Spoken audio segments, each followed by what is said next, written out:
welcome back after a 2-year hiatus. Today's topic is gratitude and authenticity. Let's start with an updated intro. But first, let's give a listen to the old intro. My name is Drew. As a little kid, I sat for hours in my room with a tape recorder. That explains my education, first love, and first career, broadcasting. I'm doing what I love, helping people make great online content. This is DrewVOX Talks.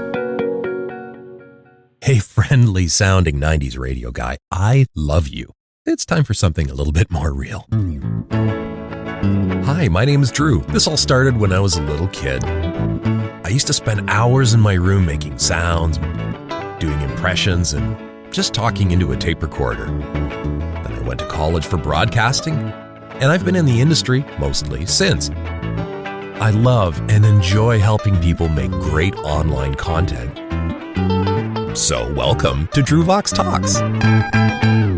Well, that's better. Why the long gap between episode 4 and now? Well, Headspace. Headspace, my friend. The intent of DrewVOX Talks is to do good things, deliver great information, and, of course, build a business. A company that's of service to others and allowed me to make a living. Sounds simple, right? Okay, well, so here's a little bit of background as to how we got here today. I owned a big scuba diving shop. There was a lot going on in that business. It actually needed 3 full-time people with complementary skill sets. There were never more than 2 of us, so it was always a real slog. Then the pandemic came along. That was the perfect storm, and the rest is history. Tri-City Scuba Center slipped below the waves in its 23rd year. A traumatic loss for the local dive community, clients, and an amazing, amazing team of outstanding dive professionals. Of course, I felt like a complete failure. So while my business failed, I had to pay a mortgage, feed my kids, and keep my truck on the road. And we've heard all the stories about businesses that failed during the pandemic, so I'm not going to bore you with the rest of it. My education, first career, and my true love was broadcasting, making video and audio content, so DrewVOX Digital was born, or reborn. Okay, back to my headspace now. I was burned out, grieving the loss of my shop, and the psychological weight I created for myself didn't help. My friend, it's hard to be vulnerable with you, but I have to be completely honest. Otherwise, the information I'm providing you just would be a load of crap, and I wouldn't believe me if I was listening to this. DrewVOX Talks is partly about those hard lessons. Lessons I am so grateful I've learned and continue to learn. My hope is that they can help you too. Hey, bud, so what does this have to do with me? That is a great question. Podcast title, authenticity and gratitude, of course. So first, let's talk about authenticity. I've learned that I need to be completely honest with myself in order to be of service to others. Not long after episode 4, Online Presence and Relationships, was published, I had to find a job. It was a pretty important milestone in my personal growth. And that was working with Luke Baisley and Leanne Shanks at a company called Driver Seat Inc. Working shoulder to shoulder with these amazing human beings brought out the best and also the worst in me.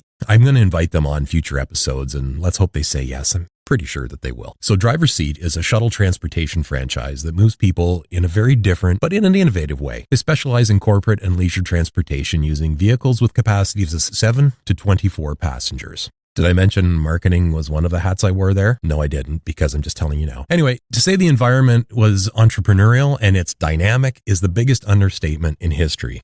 Leanne, sometimes I call her Lorraine or Louise, it's an inside joke, and Luke's leadership, plus the collaborative environment they create, stands out in my experience. Now, Leanne's style is the polar opposite of mine, which is why she and I worked so well together. She cuts through BS better than a hot, sharp knife through butter, and I'm full of BS. So she called me out on a lot of it. In fact, all of it in the office. We had many uncomfortable moments together, many of them, and I absolutely love her for it and for keeping me honest. Luke and I are like 2 peas in a pod in many ways. But we're also vastly different. He personifies a true entrepreneur, real authenticity, and servant leadership. Very cynical Drew was looking for an angle for the first few months working there. It just seemed too good to be true. However, this version of Drew resolved a few years before to be open, honest, and completely vulnerable in all situations. Now, historically, my intelligence, charm, and humor were all used for great effect for great things. They also put me in positions where I just couldn't deliver on some promises. Luke, Leanne, and Driver Seat were the best proving ground for this new me, more authentic, honest, and vulnerable. So, to Sheeta, Yvonne, Runar, Alan, Ralph, Sean, Bill, Leanne, Luke, Brian, and everybody else on the Driver Seat team, thank you. Thank you so much. Okay, so great story, Drew. What does this have to do with me? Dude, you keep asking great questions. Thank you again. As a marketer, the challenge for me was to take all of this amazing culture I experience daily and find a way to communicate it to potential franchise partners. As we developed and revised our marketing plan, strategies, and the tactics to communicate, the goal was to really deliver that authenticity, strip out all the hyperbole, marketing speak, and all that nonsense to potential franchise partners who will understand that this is truly a business model that stands out from the crowd.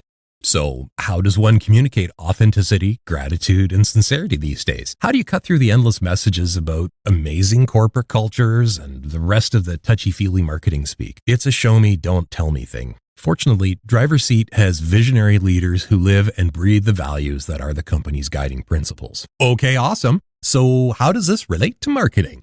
Well, thanks again for that great question. It's like you're reading my mind. No, I don't have a split personality. I'm just doing this for the podcast. Let's make authentic, organic content, then deliver it in formats and channels where prospects will find it. Now, this is completely driven by understanding our audience. So we need to know the types of people we want to work with. Who is our ideal partner? We built out several personas to describe our ideal franchise partners. Next, we interviewed some of our current franchise that fit that persona. We listened to what they said, especially the comments we didn't want to hear. It's a great starting point. We spoke to other franchisors, used research and information from various franchise associations. We also learned a lot during conversations with potential franchise partners. These personas are living documents and will continually evolve, and it's important to regularly review this information as it also informs our marketing and our advertising KPIs. Did I mention that another hat I wore was franchise development? I spoke with prospects from a variety of cultures, experience, and locations all around the world. That really helped the marketer in me. The Driver's Seat is a North American franchise, but we spoke with prospects from as far as Nairobi, the Caribbean, and India. What I learned from those conversations is authenticity opens doors. By asking appropriate and specific questions, people will share their wants. I was also able to quickly determine their suitability for purchasing a franchise. From the moment they said hello, the goal was to establish a mutually beneficial relationship. By thinking of them as a partner, we're able to be of service to them. So one example is a woman I spoke to who didn't have the funding and frankly the skills to run a transportation franchise. So I sent her a bunch of information on applying for grants, funding, resources for starting her own business, and also some government programs along the way. Maybe the opportunity to become a franchise partner was not in the cards for her at that moment. And that's okay. We can still provide information so that anyone could benefit. Maybe that's how things will work out. Maybe she'll actually be a future partner or send someone our way because of her experience. The old saying that rising waters lifts all ships is absolutely true. We all need to be of service to others. A little kindness goes a long way and it eventually comes back. All right then, so that touchy-feely stuff's great, but how does it affect my bottom line? You are asking some pretty direct questions, aren't you? This is how your culture is communicated. When everyone in your organization's like-minded, shares common values, and lives them, it spreads like a virus. People talk about it when the experience is consistent across the organization. It's a slow process at the start, but it becomes an unstoppable force that builds strong and sustainable momentum. When you have top-to-bottom consistency in an organization, those experiences stand out above the crowd. You're already familiar with brands who deliver great experiences and enjoy reputation that makes them the gold standard. Okay, Drew, what about the gratitude thing? You said the episode is authenticity and gratitude. Okay, now we're working together, Mr. Externalized Internal Voice. Expressing true gratitude is the grease that makes the entire machine operate. Countless studies demonstrate that two words make a huge difference, and they are thank you. When you tell a team member you appreciate the way they do the job, that they helped you out, or even that they make the work environment a better place, your environment changes almost instantly.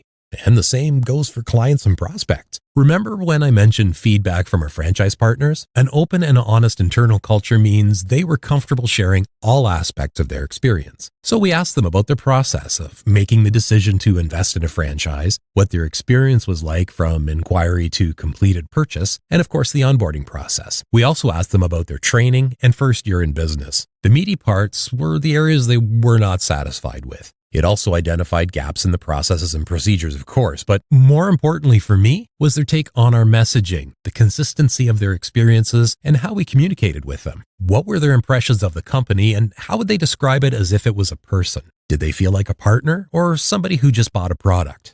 The happiest franchise partners felt appreciated for what they bring to the organization, and not just by head office, but by the community of other franchisees. So to reinforce this point, here's an excerpt from a December 2023 article from Forbes entitled Top 3 Reasons Gratitude is Important in Leadership. Quote, "In the simplest terms, expressing gratitude impacts both the giver and the receiver, while concurrently increasing engagement and an authentic sense of belonging in the workplace." Unquote. So why should that be any different when dealing with prospects and clients? The premise here is that gratitude includes our audience in the community right away. We start building an authentic relationship with them immediately. Our messaging instantly changes from a sales pitch to an authentic conversation about their needs and how we as businesses can satisfy them. It becomes a mutually beneficial relationship where both parties are better off for it. That, my friend, is a true differentiator in a sea of competitors. Let's take the time to be authentic and vulnerable, plus say thank you and express our gratitude more. As a result, all of our relationships will be stronger and richer for it. So, what do you think about this episode? I'd really love your feedback and stories about how gratitude and authenticity have affected you. And don't forget to share this with your friends and anyone else who might like it. And by the way, I'm giving away my podcaster starter package. I used to charge $30 for it, but changed my mind. It's more important to have more great shows out there where people can be authentic, where they can express their gratitude for all the people in their lives and their businesses. So in order to do that, visit DrewVOX.me for a copy. And you can share it with someone too. Join me next time on DrewVOX Talks for episode 7, The Power of Great Content. My name's Drew. Thanks for joining me, and I'll talk to you next time. I would love to hear your feedback on this episode, your ideas, or what you'd like to hear next. Direct message DrewVOX Digital on Facebook, Instagram, or LinkedIn, or send an email to create@drewvox.me. That's DREWVOX.me. Don't forget to like, subscribe, and share with all your podcast pals. Thank you for listening.